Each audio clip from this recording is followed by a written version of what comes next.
Good morning, everybody. This is Truth Light, and our show is The Light of Truth. And today we're talking about your monkey sphere. I remember I did a class at one point, maybe a year, I guess it was more like 2 or 3 years ago now, and we talked about a monkey sphere, and a lot of people had never heard of it. So we're going to talk about what your monkey sphere is and how it affects your life, and that way you can sort of begin to just get a better handle. It's very interesting. So if you've never heard of a monkey sphere, we're going to talk about it, and it's actually based on, I'm trying to pull up some some different facts so that I have some bullet points here, because it is something that I just sort of, one of those things you just know. But then as I was doing my meditation last night, I got that this should be the show, the title for the show, or the topic for the show, that is. And so that's what we're doing. So what is a monkey sphere? It's kind of a fun word anyway. It's not so funny when we find out what it is, but it's a fun word. So they did experiments, and we won't talk about the how or the details because, I just don't want to think about it. But they did some experiments with monkeys, and they found that the monkeys' brains were only really able to handle knowing, understanding, interacting with about 50 individuals. So when you look at, I don't even know what they're called, packs, tribes, whatever, of monkeys, you'll find that they don't really go over 50 in a community of monkeys.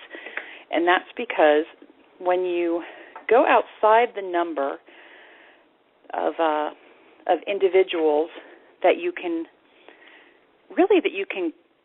handle knowing, understanding, learning about, caring for, etc., there is typically a limit to how much compassion we have to give, how much energy we have to give, how much understanding we have to give, that kind of thing. And so that's your monkey sphere. Now, for humans, it's a little bit different, obviously, but not by much because, we're a lot like monkeys at times, sometimes more than others. And so our monkey sphere tends to be about 150 people. Excuse me. And so you'll find that most people, almost everybody, really has a hard time processing information for more than about 150 people in their life. And this counts as, the babysitter, the person you talk to, the neighbor you talk to every day as you go to work, in addition to your friends, your family, your coworkers, that kind of thing. And what we're talking about is really being able to feel compassion and understanding really as if these people are people, the people who are outside your monkey sphere. I apologize again for the cough. I'm actually finding out that gluten seems to be at the heart of it, so I have to go back to the gluten-free. But okay, so moving along past the food allergies. Sorry about that. So in other words, say the Philippines, the big storm in the Philippines, that was a huge, huge tragedy. That was a huge impact on so many people. But out of self-protection and out of just survival mode for ourselves, we tend not to see a number, right?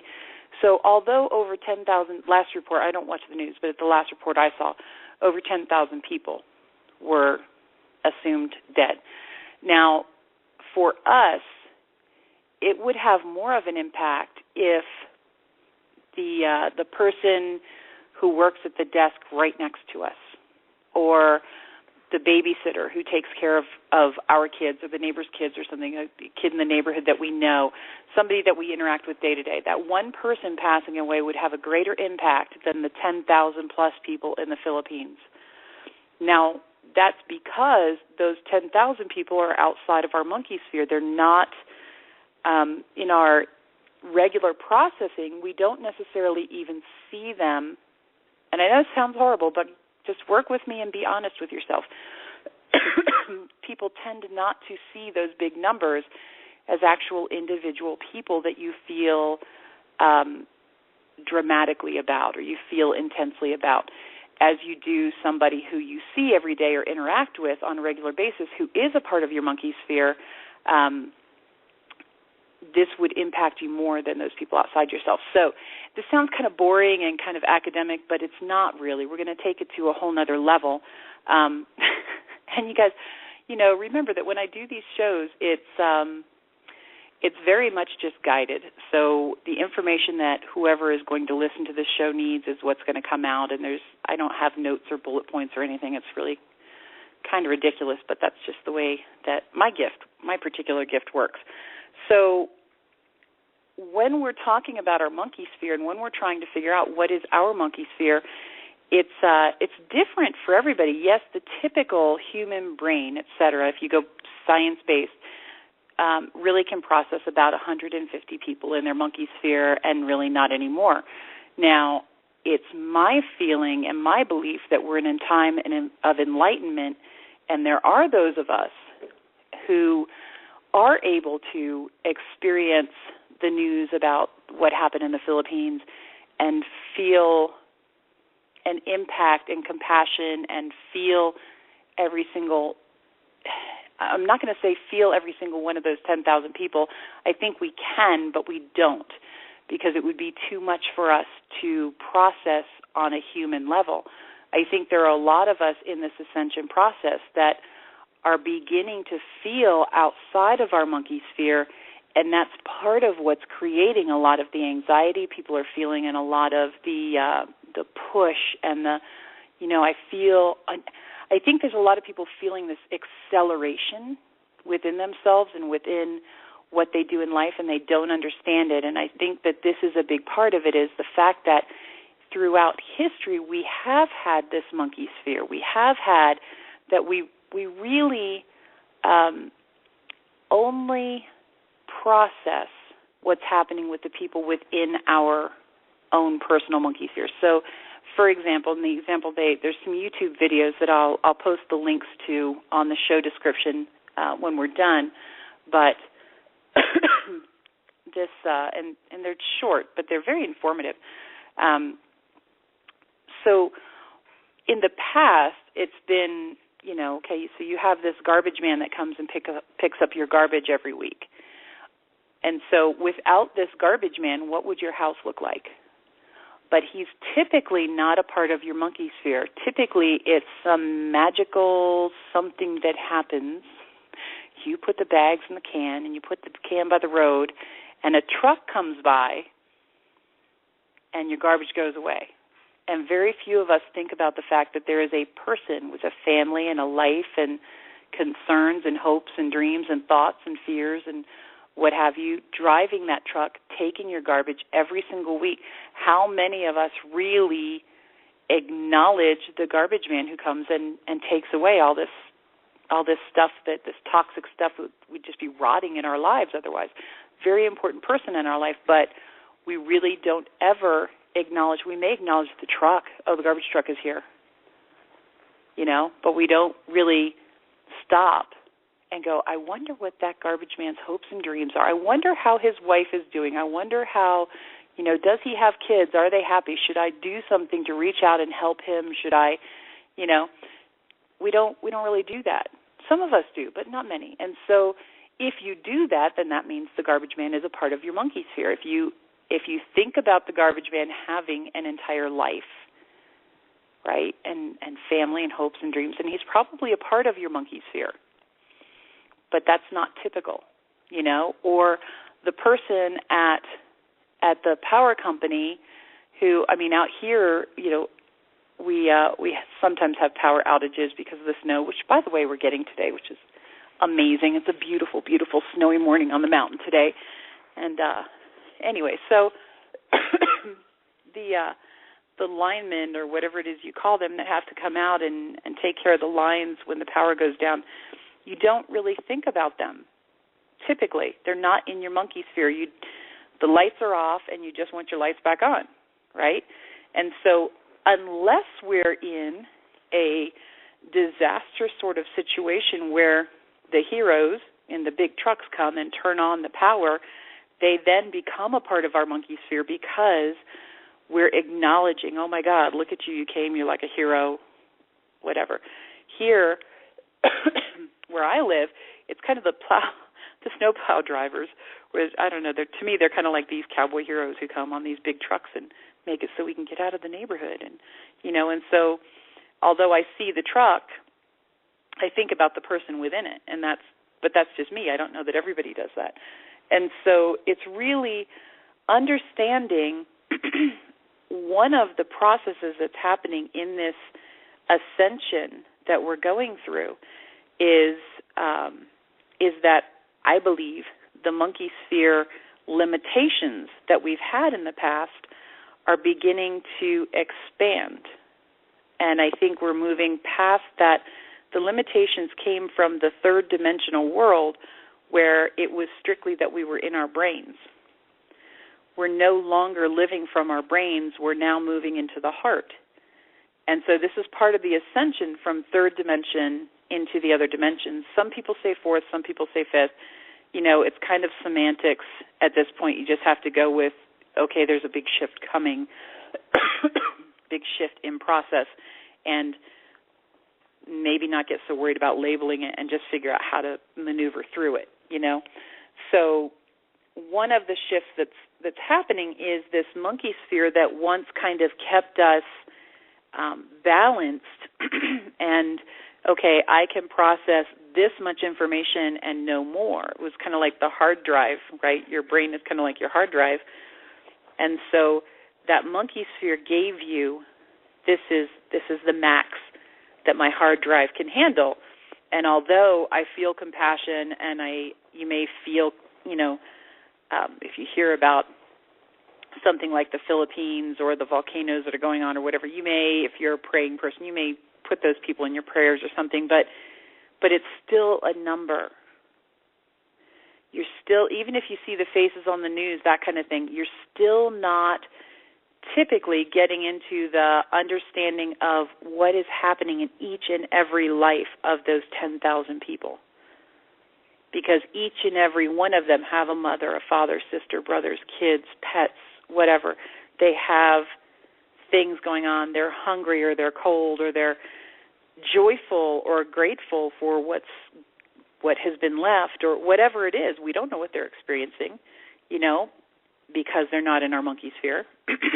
But that's been your brain's way of saying, okay, yes, you can wish the best for them, but you cannot process what's happening there because it's just too much. You'll go nuts. It will fry your hard drive if you try to. When you try to expand too far out of your own monkey sphere, your hard drive begins to fry. So what's happening now is we're moving beyond third dimension. The monkey sphere thing is a very real thing, and so I definitely encourage you to check it out and begin to understand it. But also in doing so, realize that as we came into this rise of consciousness and we move into this new era, and these shifts are occurring, and I don't know how to explain it. I want to get somebody in here who can explain it, but there are portals opening and closing and energy fields shifting, and there are all these different things happening around us energetically, and we're just trying to, bob and weave and maintain in these crazy seas of energy as we're shifting up to these higher states of consciousness. So understanding the monkey sphere aspect of things is important because that's one of the biggest things that's shifting as we go through this change. And so if you can at least understand the changes that are happening, it's like when you are a teenager and you're moving into young adulthood, or you're a kid and you're moving into your teens or whatever, and your body's got all these changes going on. you have to kind of understand them, or else they make you a little crazy, right? So it's important to gain an understanding of what's happening in order to be able to function as we move through it. This monkey sphere thing that we talk about, and I do encourage you guys to, to call in, ask questions, make comments. We also have the chat room open. It doesn't have to just be me talking, and that kind of thing. It can be a two-way conversation. So, I wasn't coughing at all until I got on the show. Isn't that interesting? So, when we come back to this monkey sphere that we have going on as human beings, it helps to explain how some people have loads of people around them all the time. They can be in big crowds, that kind of thing. That's somebody, and it's all based on your brain, okay? It's all based in how your brain functions. It's very scientific. Some people may have a monkey sphere or a capacity to handle the realities of up to 150 people, right? So this is somebody who is very social. Maybe they do like sales or customer service, that kind of thing for a living, because they can be compassionate and relate to all these different people. It doesn't mean that those people are forever in their monkey sphere, but they're able to stretch their monkey sphere so they can connect with them moment to moment as they need to, and they're able to feel compassion and feel for that person and understand that person, even though it's kind of expanding out that monkey sphere.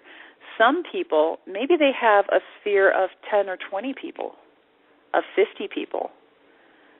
Some people are very reclusive and sort of introverted, and not to say all introverts have a small monkey sphere. That's not what I'm saying.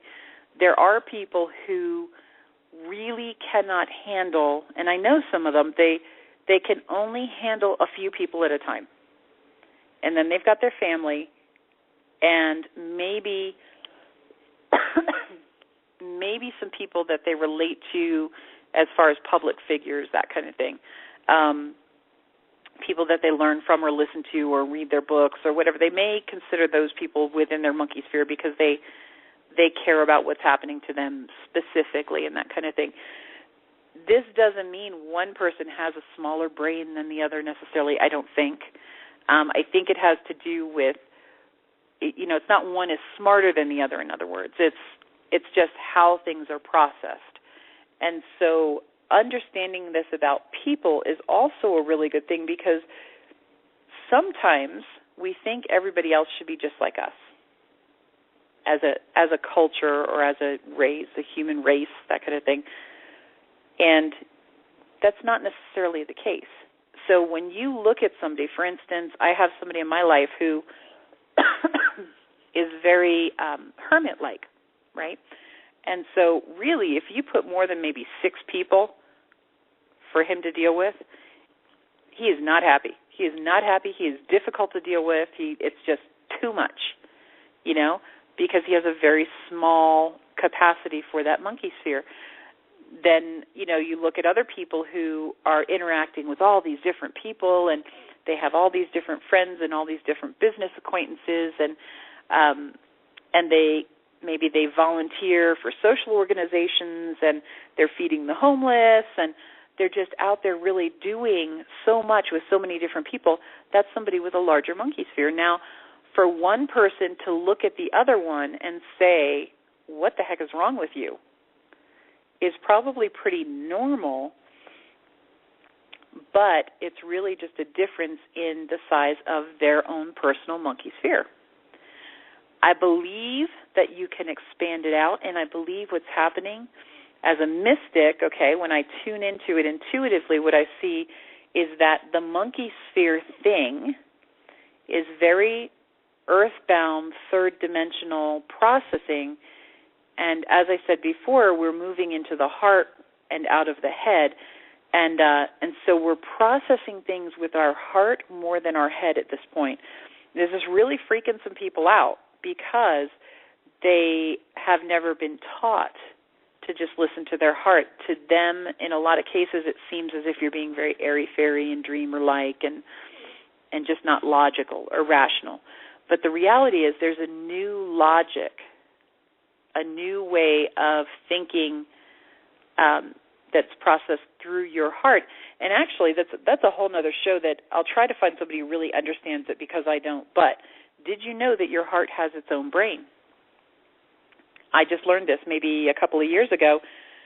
The first organ to form in the human body is the heart, and it has its own tiny little brain that continues the process of development, and then, after a while, your human brain actually develops. So they've actually found that there is a brain within the heart, for real.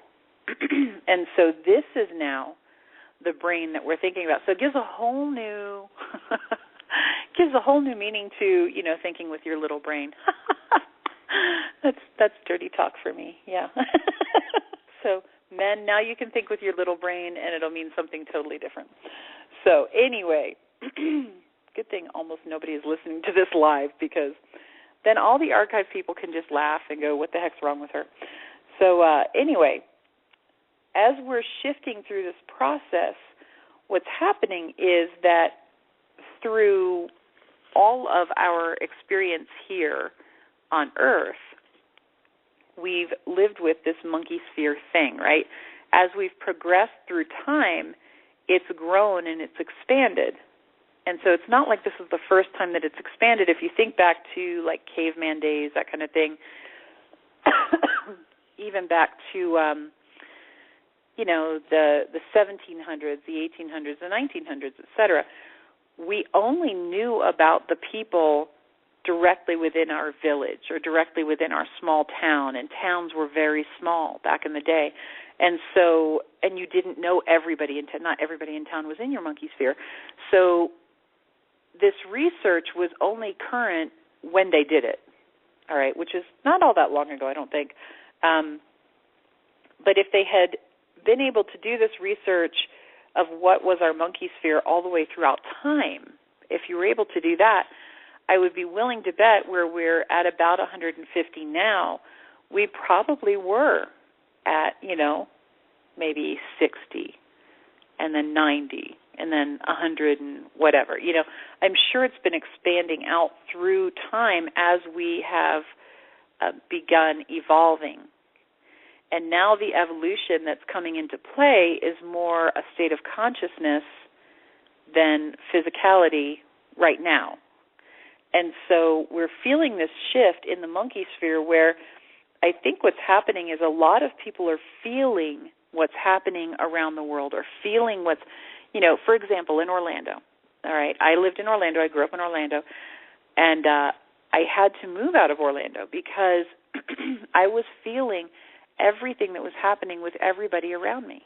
I was feeling what they were feeling. I was feeling what they were thinking. I could, in a lot of cases, hear the chatter and just the static and that kind of thing. And it was difficult because I genuinely cared about the guy who just drove by in the car, and I saw that, he was going to go home and find his wife with somebody. Or I felt the child who walked by me in a store that I knew was going to have whatever experience they were going to have down the line. I could feel all of it as if they were my friends and family, and it was too much for me to process.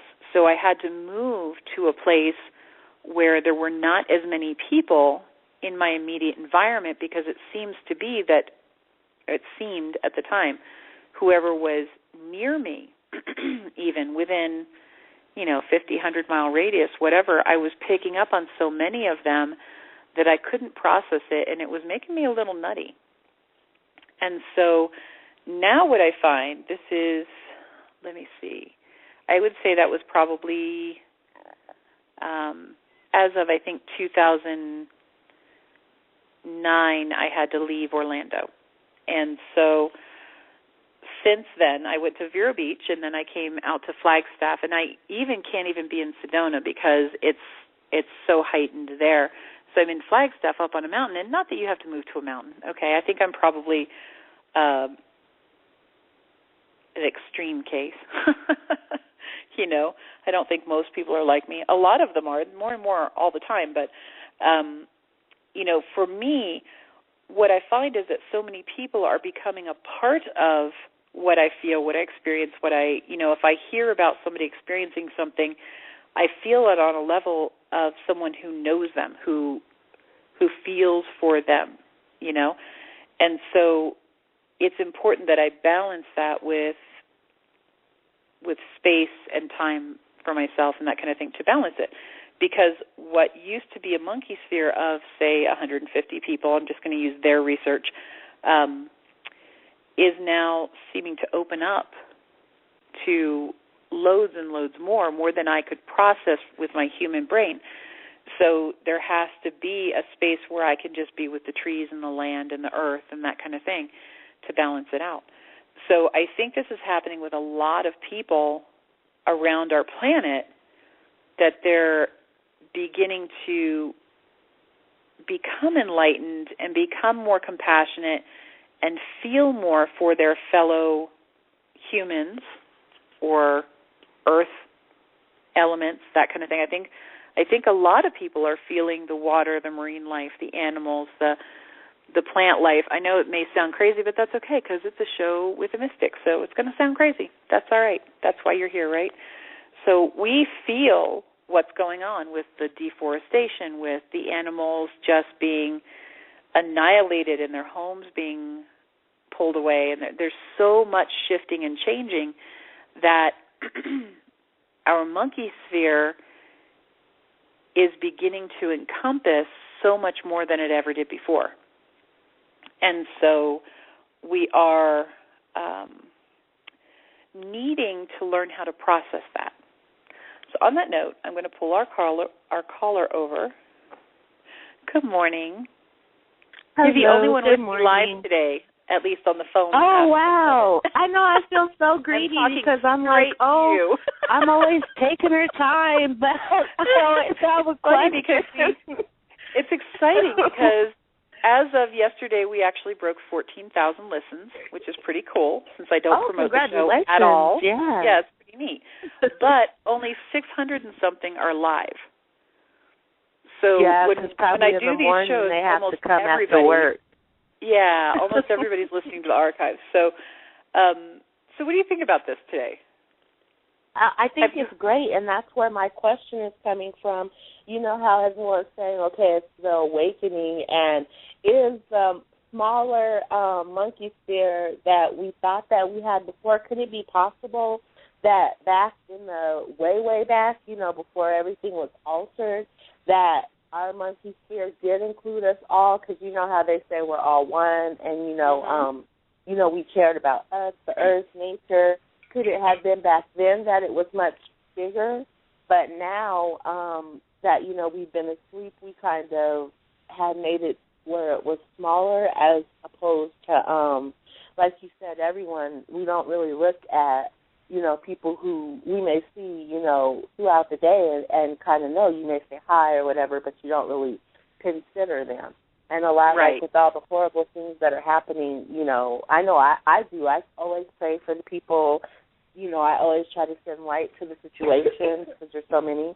But I'm just wondering, was there a time that we all included, at least everyone that, we could see, but even that was a lie, because they told us, the ancients didn't travel in the skies. They couldn't do this. They couldn't do that. But we've been lied to. You know what I mean? Right. So I'm just wondering, knowing who they really were and that they were so much more advanced than we were, was their monkey sphere literally everyone, and well, I it's think just once you get up to, I not to cut you off, but I think it's when you get down into the third and fourth dimensions, that's where the monkey sphere starts kicking in, and it's mostly with the human brain, or with the brain, not just the human, because animals also have monkey spheres. But when you move out of that space, because the fourth dimension is really just like Earth, so our concepts when we're in the fourth dimension are very much like our concepts here on Earth. We just forget that we don't have the brain.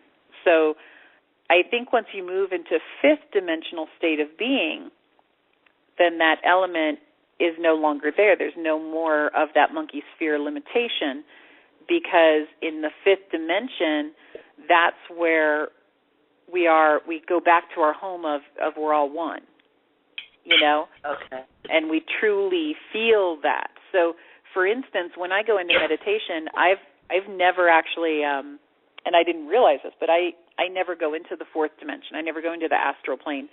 And so I only know this because I had a teacher who was teaching people how to go into the next dimension in their meditations, to go up and out of third dimension. And he straight up told me, this is not for you. You just go where you go. And I, of course, thought, well, what the hell? I can do what everybody else does, thinking that he thought I couldn't do it. And so I went into the astral more plane, and picking up on how sensitive he knew that you it would are be bad and for when me. You're there. He's like, you already go way further than anybody else does, so just don't go where they do, because you won't like it. But he didn't tell me that part because he couldn't in front of the class. And so he was very politely going, well, do you just go where you normally go? It's fine. So I went into the fourth dimension, and for me it was horrible because I was used to the fifth dimension and beyond. And so I know that when we go into that fifth dimension, that's when we break through that limitation. And so I think any time that we have been more in the fifth dimension way of thinking, that, yes, that's been a part of things, like probably Atlantis, Lemuria, that kind of thing. Yeah. But it's like we came from that higher state of being and we lowered, instead of this time when we're here and we're raising our state of consciousness.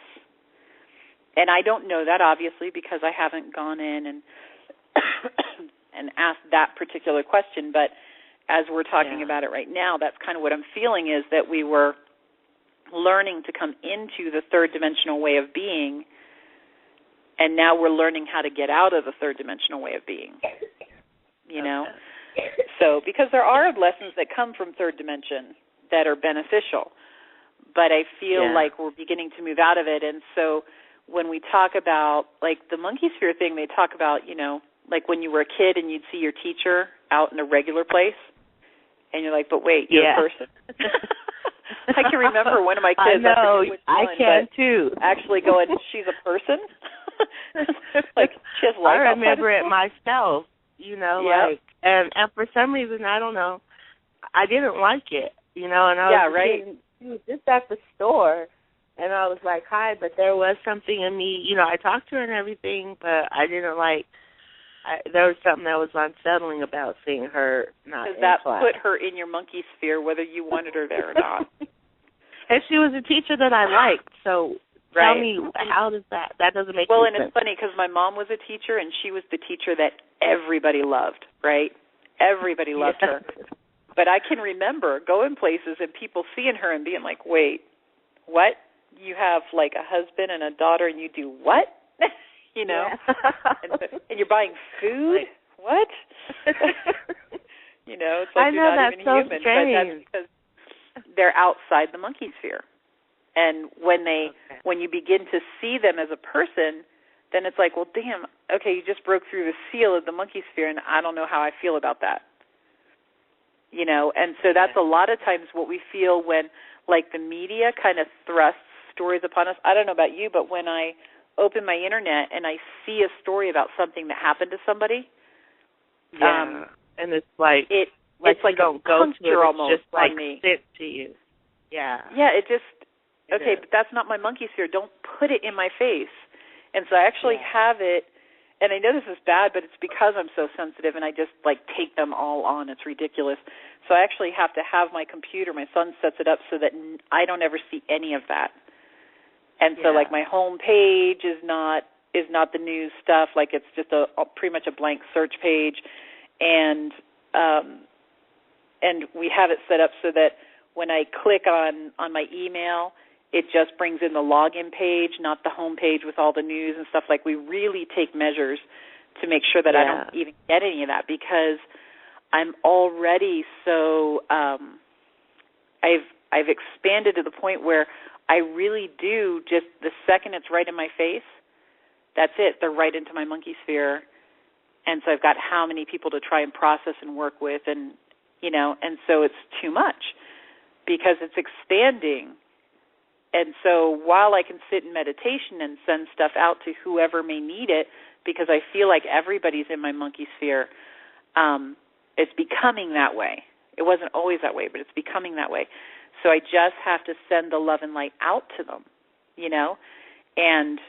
and try not to take in too many of the facts, because I do still have a human brain, even though this switch is happening. Yes. And the facts that come flying at us because of the media and social media, and there's so much flying at us all the time that we can't process it all.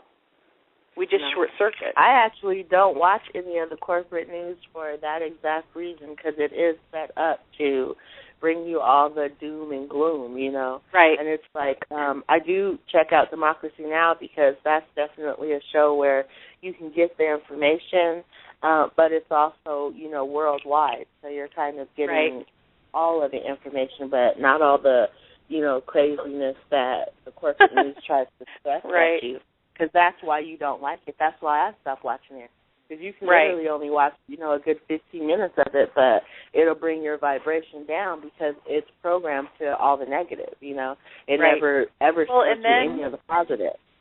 What happens is, as we're shifting in consciousness and our monkey spheres are becoming less about our brain and more about our heart, as we see these different, anything about anybody, okay, when we get these facts and we connect with somebody's energy, it's kind of like they're absorbing into our monkey sphere. So that's one more person to process and handle. Well, if we can control what we're connecting with, and this is something they're just showing me as we're talking, so that's kind of cool. And we've talked about in other shows, when you choose what you're connecting with, so say instead of seeing the news and seeing like the actor, the popular actors and actresses and all their drama and whatever, because they become a part of your monkey sphere too, whether you know them or not. If you get really caught up in like all the Real Housewives and the Kardashians and all that stuff, those people then become a part of your monkey sphere. You're not a part of theirs, but they're a part of yours.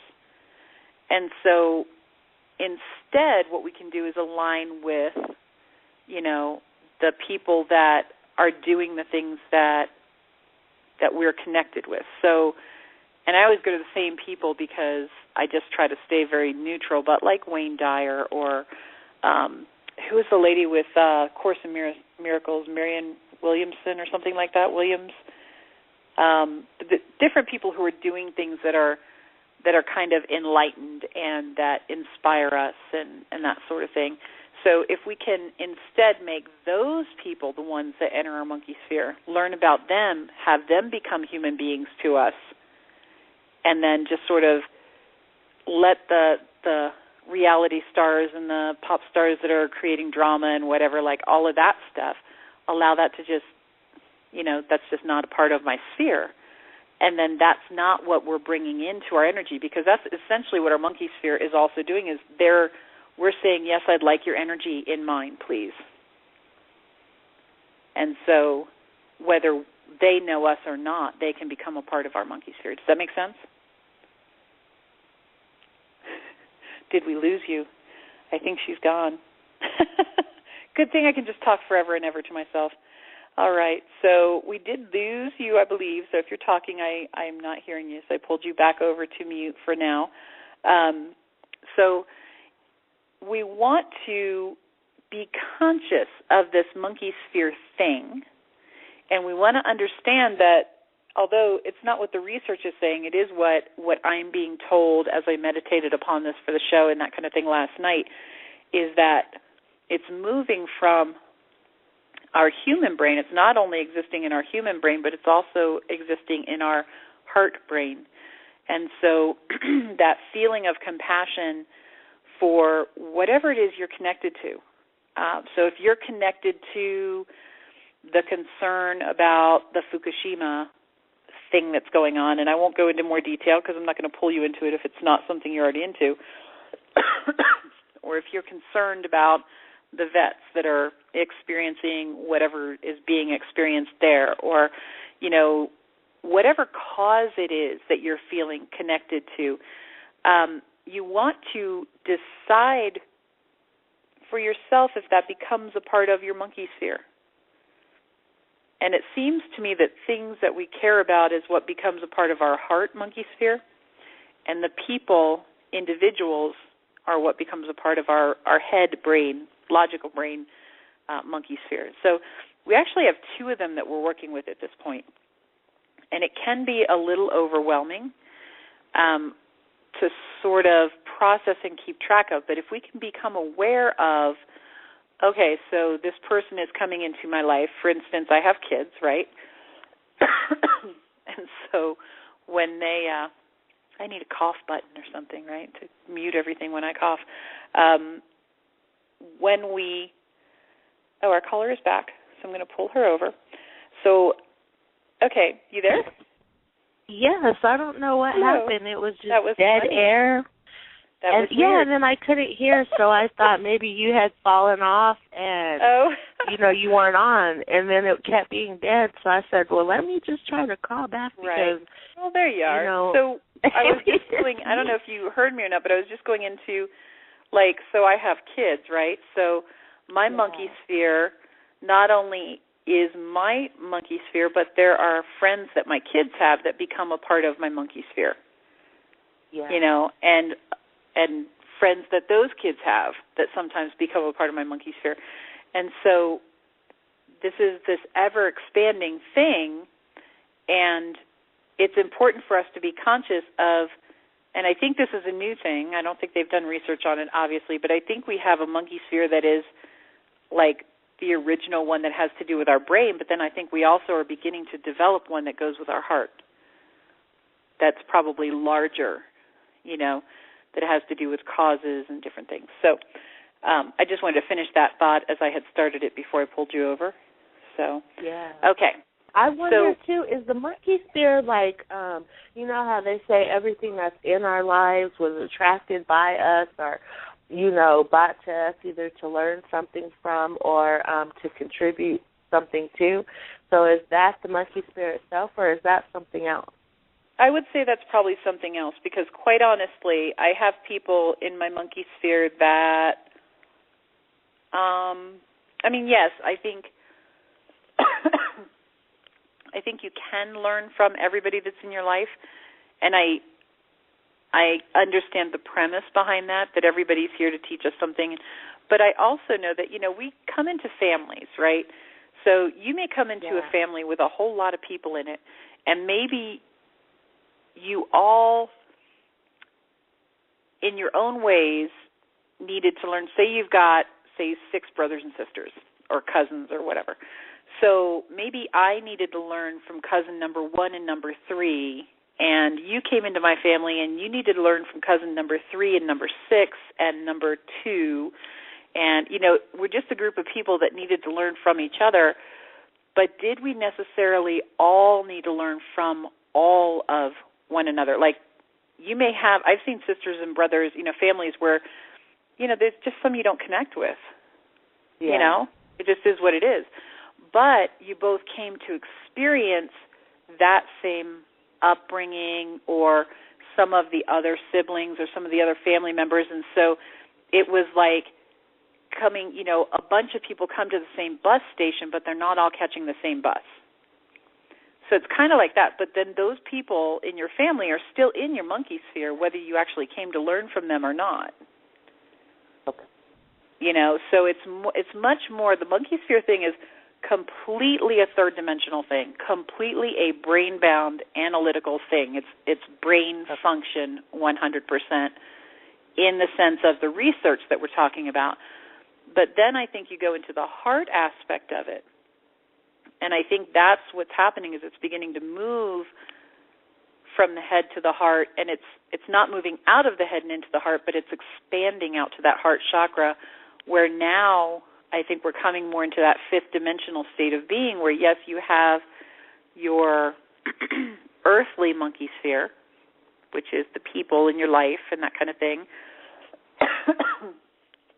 But then I think we have our heart monkey sphere which begins to incorporate more and more people, places, things, energies, what have you. Because I find that, I have beings from other places that I work with, whether it's angelic or star beings or ascended masters. They're very real. I have real relationships with these beings, and they train me. They're teachers, they're friends, they're whatever. And it may sound crazy to some people, but it's kind of what I do. That's why I'm dubbed a mystic, But they're still in my monkey sphere, but more from the heart than from the head, Okay. So I think it's really beginning to shift. And so I think that what you're talking about probably falls in the heart monkey sphere, if that makes sense. It does. It actually does. Thank you, because I'm really new to all of this, but it does make sense, Well, it's really funny because last night I'm in my meditation, I'm like, could I please have the topic of show tonight instead of 2 minutes until the show tomorrow? Because that's usually what happens. Literally 2 minutes till the show, I get it. And so I got monkey sphere, and I'm thinking, oh, great, because I don't really know the monkey sphere stuff. I did back when we did the class, but I haven't reviewed it in a long time. Yeah. So I checked a little bit and just renewed my knowledge of it, just kind of refreshed things a little bit. And I thought, but that's not a whole new show. And so now we've got like 13 minutes left. So clearly but I didn't know this whole other aspect of there being a secondary, like the heart-based thing. That's all just coming to me as we're doing the show. Like I didn't have any of that before we started. So. Oh, wow, okay. Yeah, no, see, that's what I do. That's my, I guess if you want to say my gift, is that I just stay an open channel. And so, like, even when I do classes, anybody who's taken my classes knows I don't actually get the class. I'll get the label of the class and a little write-up maybe, and I don't actually get the class until everybody's signed up, and then it just, bam, downloads as we're actually doing the class. So we have to, I always have to have somebody record the class so I can go back and find out what I did during the class because I don't have a clue. And that's probably because whatever is mostly needed by all the people in the class is what comes. Exactly. So you, exactly. Yeah. So it's always so specially made to the people who are in the class. So, yeah, so that's just kind of what I do, and then I have to go back and listen to go, well, what did I say? That was really cool. What were you guys talking about? Yeah. Wow. So I don't really know what you label that gift, but that seems to be what my gift is. So, So what do you think about all this, and how does it apply? Since I have you on the phone, how does it apply in your life? I think it is definitely eye-opening, because I never would have thought of it besides that. I kind of looked at it as, well, whoever is in your premise, it's because you brought them there. And there are literally some people that I'm like, you kind of get them out, and then you're like, well, why would I ever bring them in? You know what I mean? Like, right. Because I was told that, and I'm like, what would ever have been the point? Because some of them are just, completely horrible people. Right. So I'm like, well, where did I ever, I don't deal with people like that. Like, you nicely make sure you don't deal with them anymore, but this kind of makes more sense where it's like, no, not everyone, is you. You know what I mean? Maybe right. they brought you in. You know what I mean? Like, well, and sometimes it's just got to do with the energy we're aligning with, that vibration we happen to be in. Okay. And so like attracts like. So if you happen to be in a vibration that's not the norm for you. For instance, I was just talking to somebody, and she's a really good friend, and she never, big capital letters, never listens to my show. Ever. We've been friends since we were 12. She's never listened to one. So I can talk about her, and she'll never know it. Never know. So I was just on the phone with her. I won't say her name, but I was just on the phone with her before the show, and she's finally getting out of this marriage that she's been in for quite a while, and when she was getting into it, I said, you guys have throughout time pulled each other off each other's paths. This is whatever. But she's been married 4 times now. And she's my age. It's a lot of marriages for, Yeah. We're just we're not even 50 yet. And she keeps attracting these men that don't allow her to be herself, that keep her in this real funky space.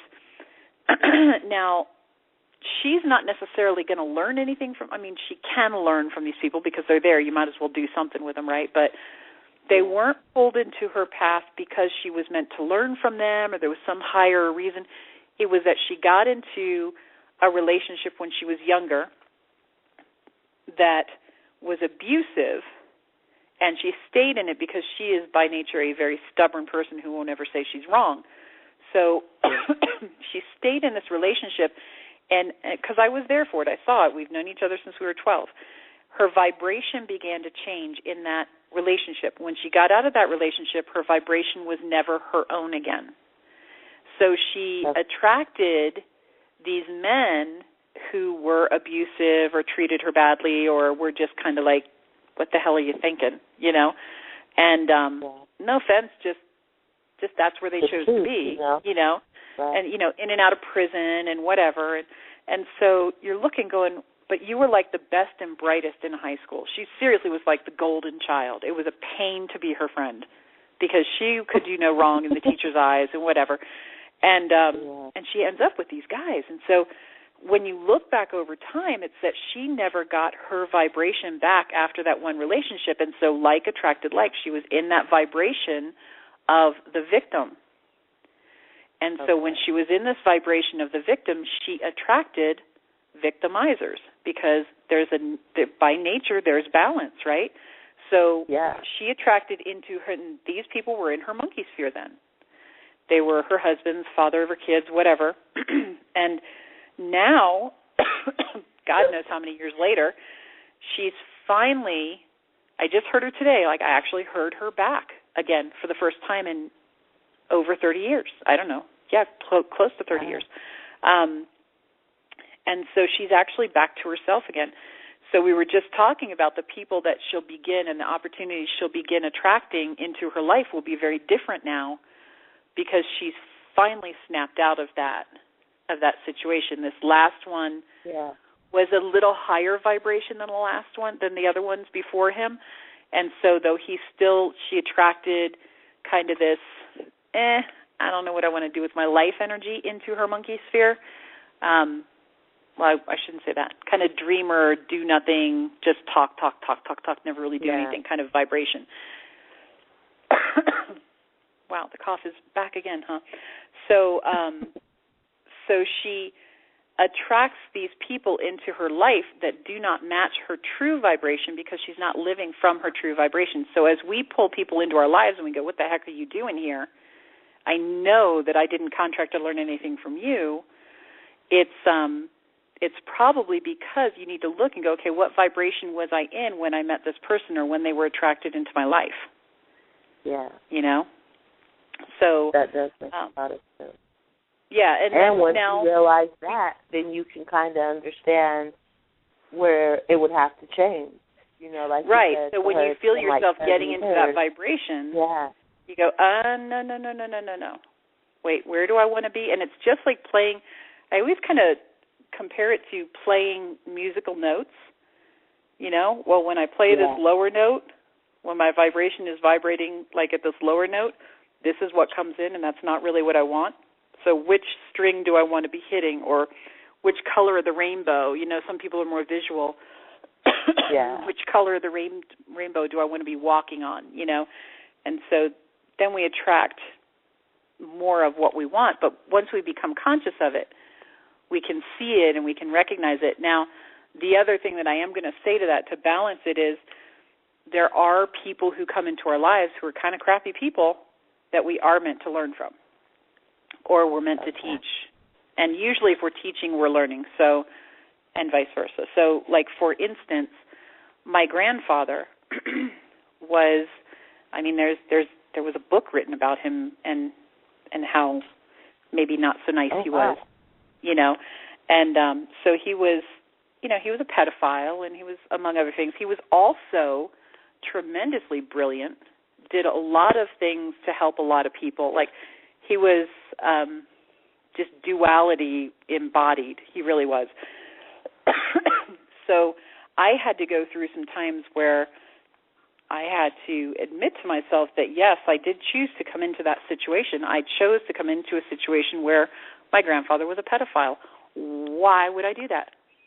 That's a hard one to go, okay, yes, I chose that, only because of what society makes it, right?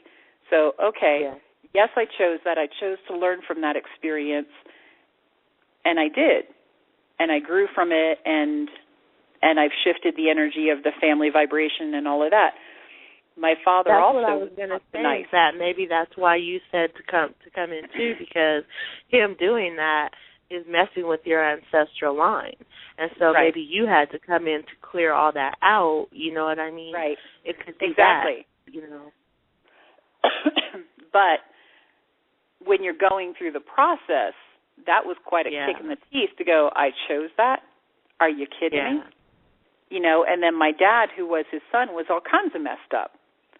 And so while, no, he wasn't a pedophile, he is kind of a jerk to this day. He's just really a jerk, and I won't have anything to do with him.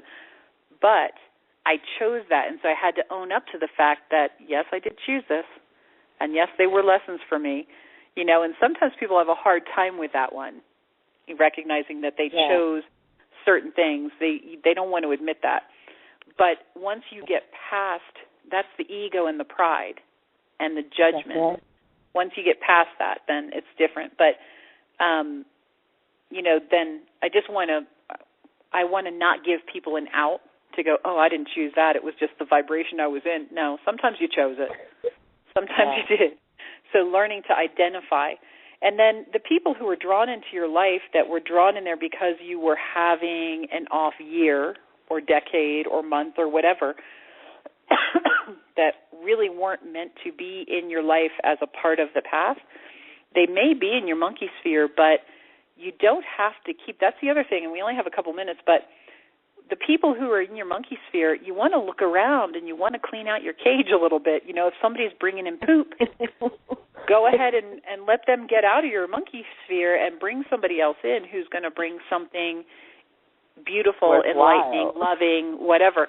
Like people in your, this is another, and we just have a couple of minutes, but I want to really make that point is, okay, so now that you begin to understand the monkey sphere, choose who gets to be in it. It's not just whoever ends up there.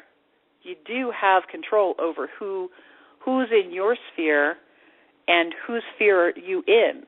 Because the other thing, real quickly, I just want to, of course, all this comes now. Okay. So the other thing that I want to say is energetically, the people who are in your sphere, there's a line of energy that goes between you two, like energy cords. And whoever sphere you're in, there are energy cords. So, for instance, the guy who sees you every day but doesn't ever talk to you but thinks about you all the time and dreams about what your life is going to be, and you've never even talked, or maybe you've said hi but you don't even know who he is, he's not in your sphere, but you're in his, and unknowingly you have this energetic cord now. And so he can affect your energy, and you can affect his. So maybe Monday we'll talk about energetic cords and how to maintain yourself, because you want to be sure that, you know, I didn't even really think about that. God, this is a whole, see, they told me there was a class on the monkey sphere thing, and I didn't know what they were talking about. Now I get it. So we have like 90 seconds left, so I'm going to leave it there and go, do you have any questions, since you're the one who showed up for the show? No, actually, you've answered pretty much everything you have. And that's, you know, hopefully shown me, you know, another way to look at things, because it makes more sense now. Well, good. All right, so everybody, we did have actually a lot of people on the chat, so I try not to look, because then when people sign out, my feelings hurt. Like, oh, what did I say wrong? I get distracted, so I have to not look at the chat and just glance over to see if there's questions. Anyway, so I want to invite you and everybody else to check out mysticaltruth.com. You guys can schedule life coaching, readings, different energy work, that kind of thing through there. And I tried again to get the Angel Whispers like 2 days ago, but my son is working on it. Okay. My son is going to do it. I had to recreate the form, and I didn't know that part, so I just did it yesterday. So it should be fixed next year or so. But you can email me at bloomingtruth@gmail.com, or you can Facebook me or message me here. So anyway, everybody have a great day. We've got no seconds left. So thanks for joining me, and I will see you Monday. Have a great weekend. Thanks. Bye.